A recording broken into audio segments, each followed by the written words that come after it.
आवाज येतोय? हो, येतोय. नमस्कार, मी परी गंधारे. मी ईस्टर्न पॉइंट कॉन्व्हेंट या शाळेत वर्ग 8वीतील विद्यार्थिनी आहे.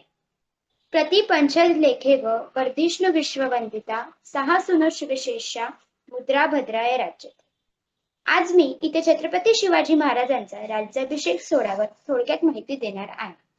आता नुकताच 6 जूनला छत्रपती शिवाजी महाराजांचा 352वा राज्याभिषेक सोहळा रायगडावर मोठ्या उत्साहात साजरा झाला आहे. म्हणून मी आज राज्याभिषेक सोहळ्यावर माझे विचार मांडत आहे. 6 जून 1674 रोजी ज्येष्ठ शुद्ध त्रयोदशीला रायगडावर महाराजांचा राज्याभिषेक झाला. छत्रपती ही पदवी धारण करून महाराजांनी जगाला सांगितलं की स्वराज्य स्वतंत्र आणि सार्वभौम राज्य आहे.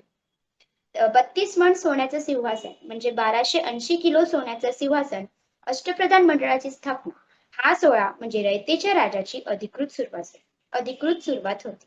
आता राज्याभिषेक का झाला? त्याचं कारण असं की शिवरायांना फक्त मुलूक जिंकायचा नव्हता, त्यांना हिंदवी स्वराज्य स्थापन करायचे होते.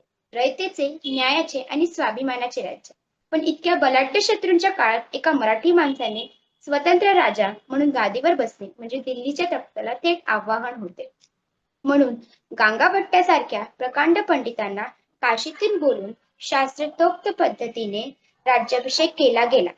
याच सोहळ्यात एक अत्यंत हृदयस्पर्शी गोष्ट घडली होती, ती म्हणजे छत्रपतींचे वचन आणि एका माऊलीचे अश्रू. राज्याभिषेकांच्या राज्याभिषेकाच्या काही दिवसाआधीची ही गोष्ट आहे. राज्याभिषेकाची तारीख ठरली होती आणि रायगडावर जय्यत तयारी सुरू होती. शिवरायांनी स्वतः सर्व कामाची पाहणी करायला सुरुवात केली. राज्याभिषेकाचा आनंद गगनात मावेनासा होता.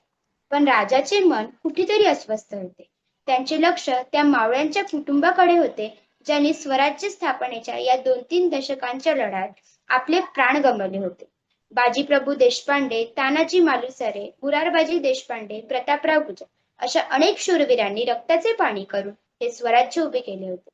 त्या दिवशी म्हणजे राज्याभिषेकाच्या 2 दिवसाआधी महाराजांनी एका वृद्ध माऊलीला म्हणजे एका शहीद मावळ्याच्या आईला दरबारात बोलून घेतले. तिने आपल्या 3ही मुलांना स्वराज्याच्या वेगवेगळ्या लढाईत गमावले होते.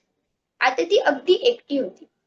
राजे तिच्याजवळ गेले, तिच्या चरणांना स्पर्श केला आणि अत्यंत नम्रपणे म्हणाले, आऊसाहेब, येत्या 6 जूनला आमचा राज्याभिषेक होणार आहे.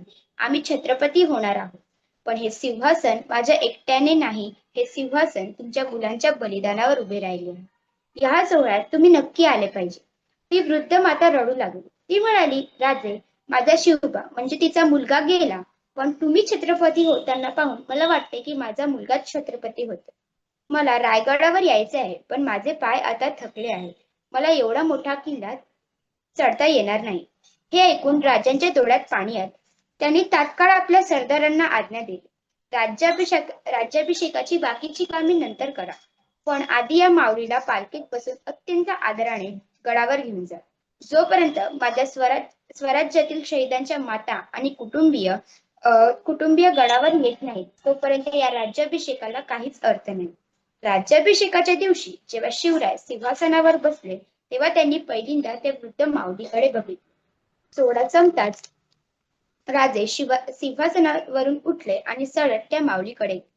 त्यांनी तिचा आशीर्वाद घेतला आणि तिच्या हातावर सोन्याचा मोहरा ठेवत म्हणाले, आऊसाहेब, तुमचे मुलं जरी गेले असले तरी हा शिवबा अजून जिवंत आहे.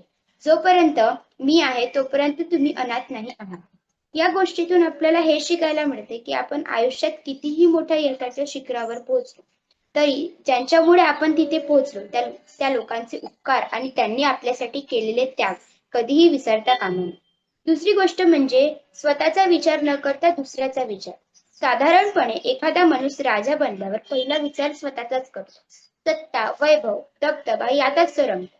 पण 32 मण सोन्याच्या सिंहासनावर बसून सुद्धा आपल्या शिवरायांनी स्वतःचा विचार न करता विचार केला शहीदांच्या कुटुंबाचा, विचार केला त्या माऊलीच्या अश्रूंचा, विचार केला रयतेचा.